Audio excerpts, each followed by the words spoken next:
Gritamin piedāvā horoskopu šovu.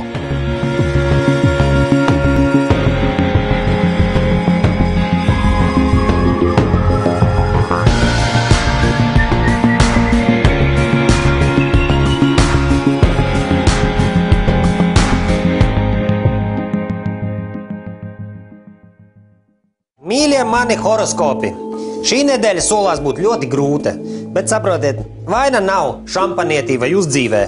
Vienkārši tā ir sagadījies, ka visas enerģijas šonedēļ nāk pat tiešo no liras zvaigznāja. Un arī ir baigais dubaks, bet, kā mēs institūtā smējamies, tā ir, ja visu naudu izšauj salūtā. Tā, labi, ķeramies klāt.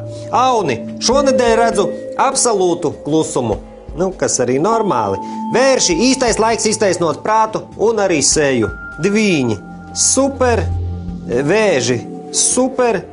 Lauvas jaunavas. Lūdzu, sataisiet zobus. Tur žoklī redz sudrabiņu, neredz pašu stīpiņu. Tāda problēmiņa. Svariem un skorpionam ļoti skaisti, ļoti intīmi un nav arī brīnums, jo Venēra trako ne pa jokam šonedēļ.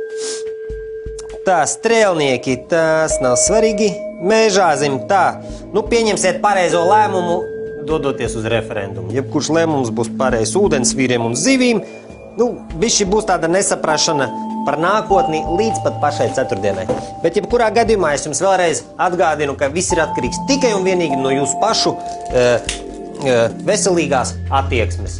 Tā kā skatieties paši, kas priekšā tam pāri un kas pretī tam apkārt. Gritamin vitamīni ir dabisks enerģijas avots, stiprina imunitāti un kavē novecošanās procesus. Gritamin – veselīgai attieksmei pret dzīvi.